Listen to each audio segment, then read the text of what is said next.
Subscribe to my channel. So for over 30 years, Harry Houdini dazzled audiences with his different stunts and superhuman endurance. So what finally put him 6 feet under? The Hungarian-born escape artist jumped off bridges while handcuffed and wearing leg irons. He slithered out of sealed milk cans filled with water, and he devised a Chinese water torture cell in which he submerged and suspended upside down by his ankles.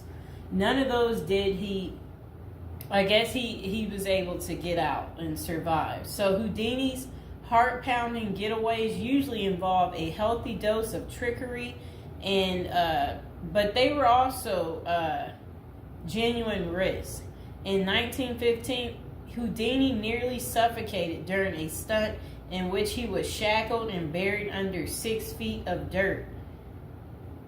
Houdini had made a career out of surviving the impossible, which only made the circumstances of his 1926 death all more mysterious. The 52-year-old performed before a packed audience in Detroit on October 24th, but was rushed to the hospital afterwards with an apparent case of appendicitis.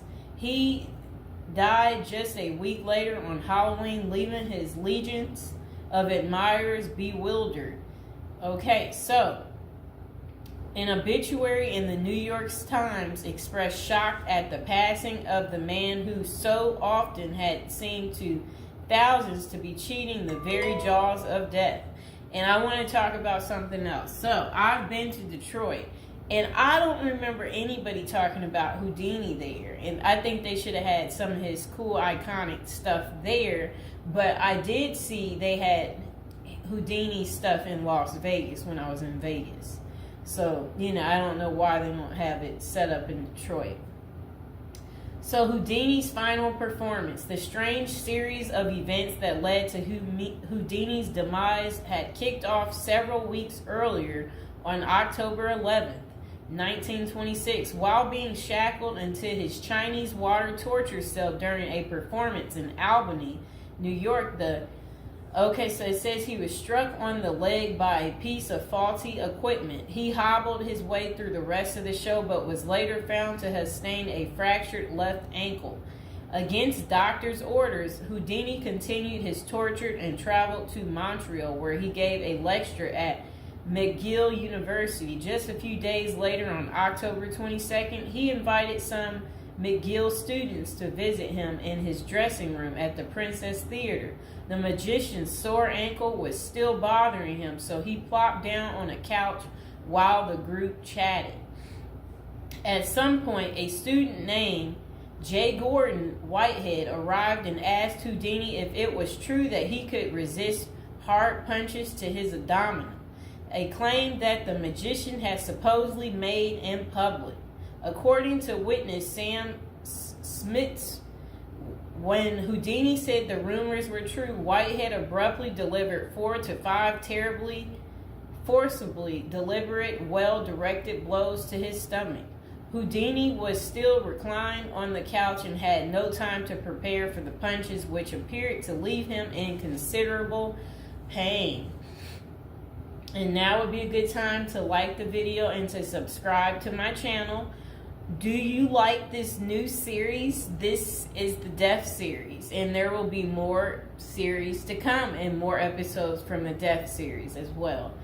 And do you like my prison series? And if you haven't checked out my prison series I created just for you, you can go ahead and check out my playlist. And there's also a love spell series that I think you will enjoy too checking out.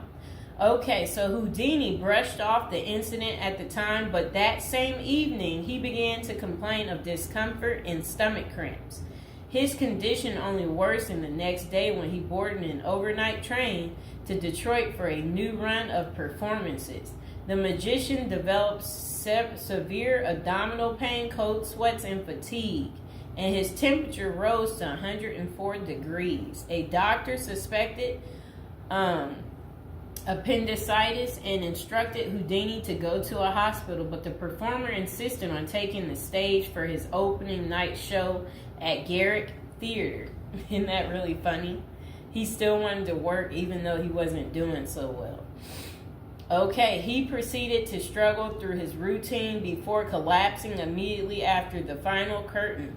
The show would be Houdini's last. The same night, he was taken to a Detroit hospital and prepared for surgery.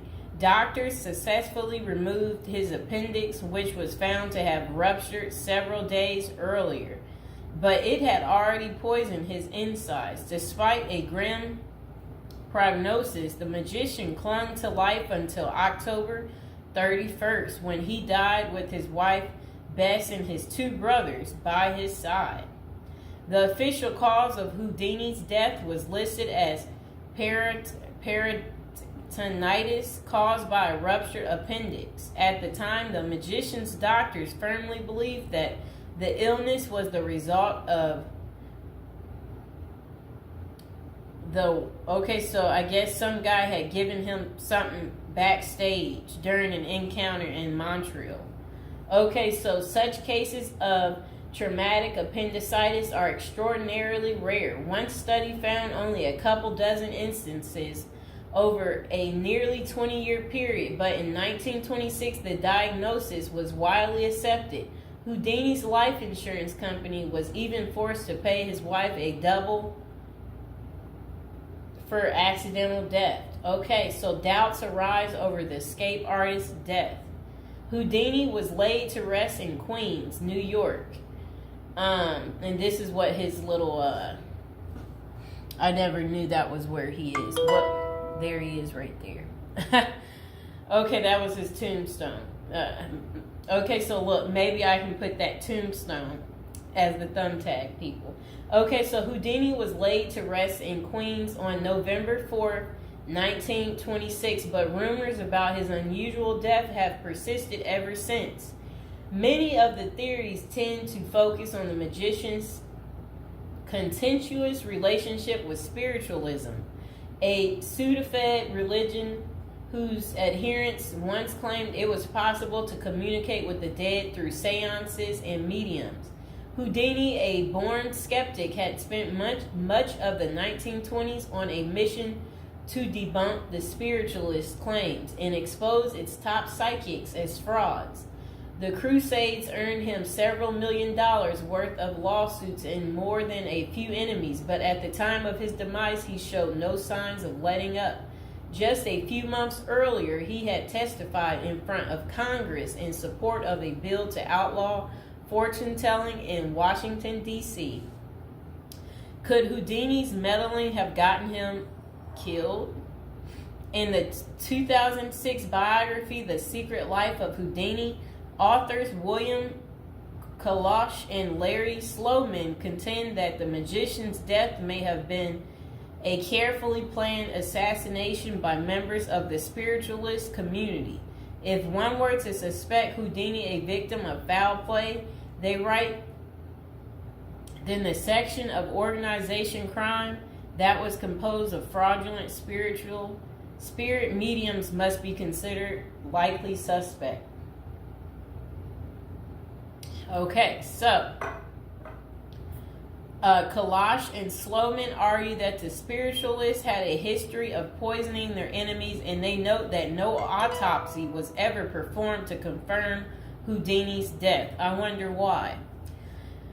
So his death was actually caused by appendicitis. If someone were hell-bent on poisoning Houdini, it wouldn't have been very difficult, they concluded. Considerable debate has also focused on J. Gordon Whitehead, the McGill student who supposedly delivered the potentially fatal gut punches to Houdini's Montreal dressing room.